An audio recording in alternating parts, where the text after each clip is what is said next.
Hi everyone. So in this video, I'm going to talk to you today about discipline and disappointment. Now, let me just start. This is all my personal experience, okay? This has been today. So first of all, I tried meditating this morning and it wasn't really working. I wasn't able to really give it the time that I needed in order to get to that balance place. Okay. Now, this morning, normally as soon as when I wake up in the morning, I say serenity prayer, do gratitude, and then I meditate. And after that, I then sort of think and plan throughout the day of things that I would like to achieve or get done. Okay. Now, this morning, there was a bit of an issue with my eldest. He is nearly 9 years old and he's always struggled with his emotions. Now, this morning it was to the point where even my youngest, and now he is normally the snail, he was in the car waiting ready for school. But my eldest, he wasn't even dressed. And because I wasn't in a level, more grounded place of doing like my self-care, bad habits or old ways, the busyness of things had tried to take over for a moment. Where, I was rushing him and like, come on, Dad, we gotta go, come on, school, and he really felt that pressure. And he was really tired and he broke down. He was crying. Now, I wasn't in his face like a raving banshee. I'm well past that, thankfully, the amount of work that I've done on myself. But a few years ago, different story. And when I laugh, it's not in a disrespectful way. It's the being honest with myself, because I know whatever behavior I have towards my children or that they see or experience is affecting them and impacting them, whether I wanted to or not. Okay. Now, yes, things was all sorted in the car, and I went in to see to David. David does not like physical contact. It has to be on his terms, which is something that we're working on. Obviously, it's important that any kind of contact is always consensual. However, for him, it's very much avoidant. So I went upstairs to him and he was shouting and screaming at me, telling me to leave him alone. And I said, no, I'm sorry, but I'm staying here with you. And he didn't want contact with me and he pulled away, which is completely expected and normal for him. Because when he is struggling emotionally, he just completely disconnects. And I always used to be the same, like even as a child. Okay. So I just sat there and give him space. And he started expressing frustrations about himself. So I used my empath side and I said, are you feeling like you're a disappointment? because you're not instantly ready for school and in the car and good to go. And he said, I know I'm a disappointment. I'm always a disappointment. And I said, you're not a disappointment at all. And he said, yeah, but you would say that, you're my mum. And I'm like, I don't lie to you. I said, sometimes you may do things that your actions may disappoint me, but I'm never disappointed in you, and I'm not disappointed in you right now. And he's like, oh, everyone always says that, I'm not, but it's just something that people say. And I said, yeah, some people do say those things, but I am being completely truthful and honest with you right now. I'm not disappointed in you. Now, of course, he didn't believe me. But I had had time to pause. And I was truthful with him, and I said, Dad, I'm not disappointed in you. I'm actually disappointed in myself.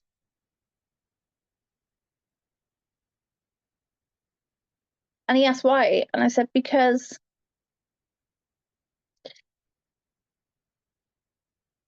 I haven't given you the discipline or the tools to help you succeed in life.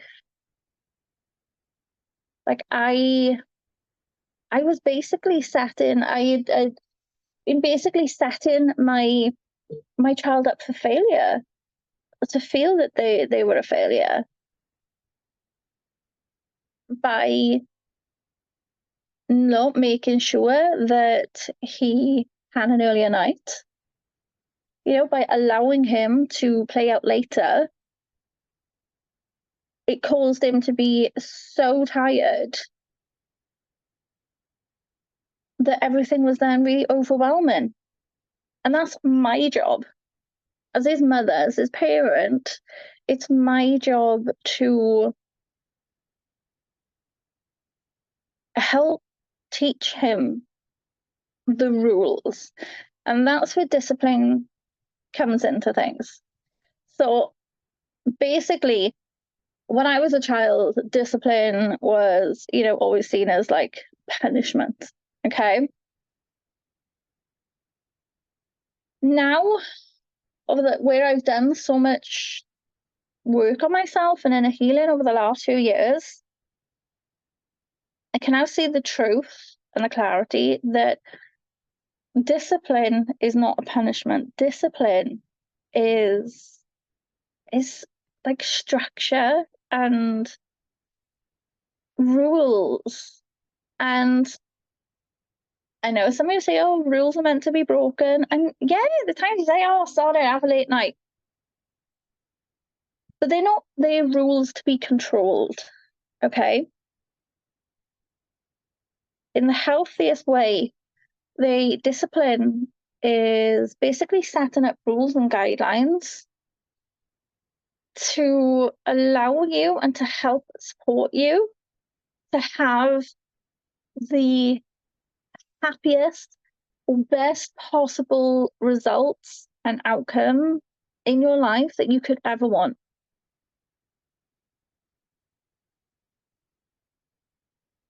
So I said to Dav that some of you may already do this, and kudos to you if you've always done this.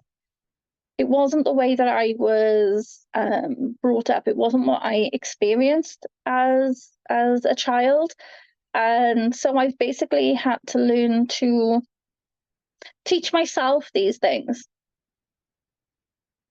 And when it's been 40 years, or say 37 years of not doing any of these things, not having any kind of like structure or knowing the rules in how to play this game of the best version of my life.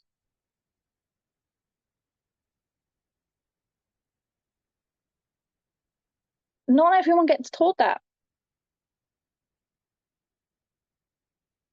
And it can impact us hugely for ourselves, our own personal lives, and also when we have children. When we're still trying to figure things out for ourselves or don't know the rules of the game of life, should we say? And we're meant to help support and guide them and teach these things. It's not our job. We are not responsible for fixing them and fixing all their problems. But it is a responsibility, I feel, for myself as a parent to give my children the tools that they need to not live the life that I did,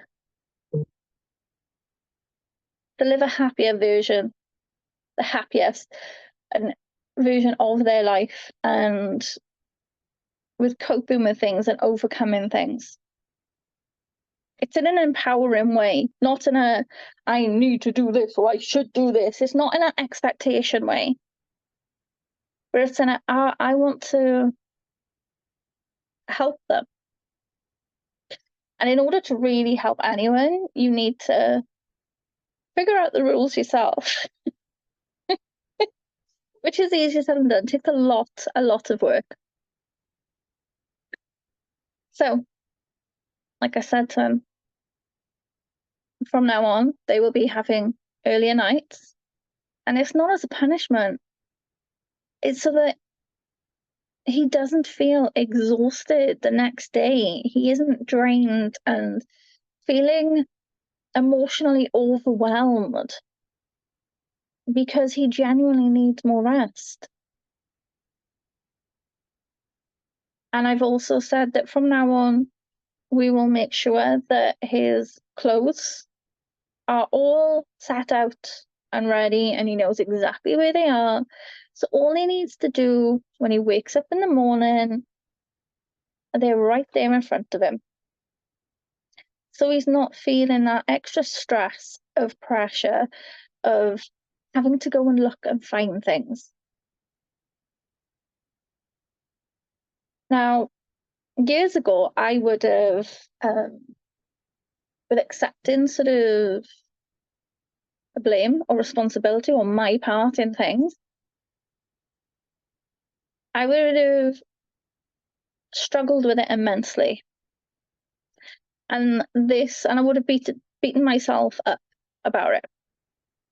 If it got to the point of me even being compassionate and accepting responsibility, because for years it would have just been the case, oh, he's not listening to me, he's just playing up, he's not behaving, and I was always playing the victim. For 80% of my life, I played the victim. Actually, no, 90%, because I'm 40 now.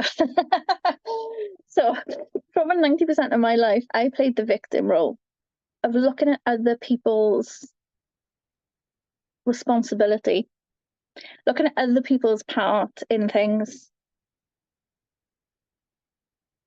instead of actually looking at my own and what I could do in order to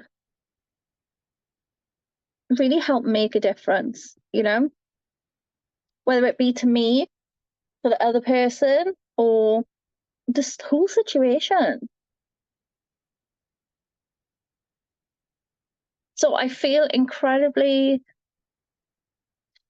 thankful and blessed to have done as much inner work as I have in order to have this clarity so I can actually help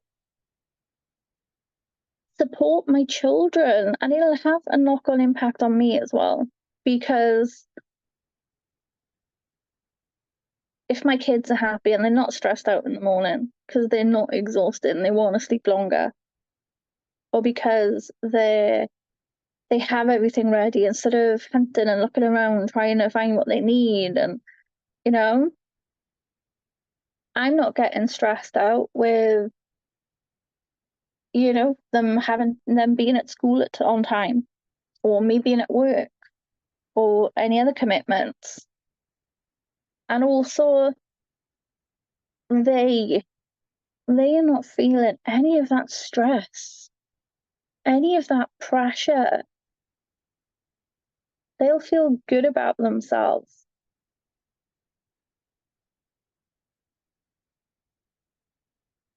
I am sending you lots of love and light, and I wanted to share this, and I hope that, I don't know, you may have had some kind of takeaway from it, even if it's just from the case of seeing, like, I'm still a real person, like, I'm still working on myself. Inner healing and personal work it's a lifelong commitment, and it's always going to be a work in progress. But the important thing to know is that every time something comes up and you notice and you act and respond in a different way to what you have done all the rest of your life, see that as a massive win, like a huge freaking win. Don't beat yourself up because, oh, this situation again. Like, take it as a huge win, because it's only when you have the clarity that you can do a damn thing about it, that you can put things in place to prevent those situations again, instead of just accepting that that's the way things are, and life has to be that stress filled, because it doesn't at all. And the more you work on yourself and the more inner healing that you do, the more you will notice things. You will have new opportunities come up, and you might see them as a setback of, oh, I thought I was past this, or I thought I was done with this, or I thought this didn't affect me anymore. And the good opportunities when they come up, because it's like, oh, okay, this is another thing that I can work on. This is something that I can actually do something about.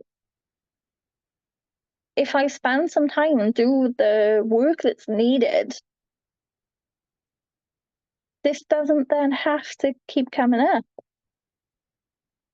So see it as like a new lesson. So think of it as a course. And this course of inner healing and living the fulfilled, happiest version of your life, that is kind of like at the end of the course, okay? But it's broken down in steps. It's little wins. Every time you get an assignment, right? Every time you get a test and you do the work that's needed in order to alter and change get the best possible result. So pass the test as such.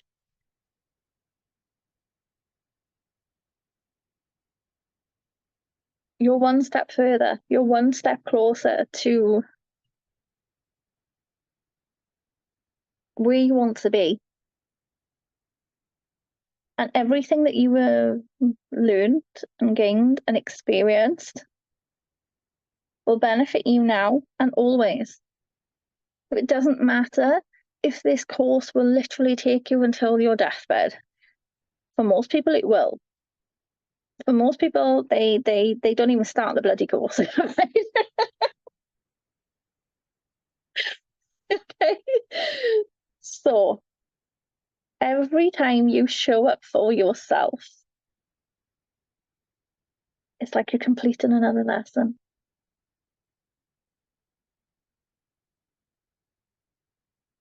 I'm sending you all so much love and light, and I hope that from me sharing this brutal honesty of behind the scenes in my life, that it's maybe helped you in some way.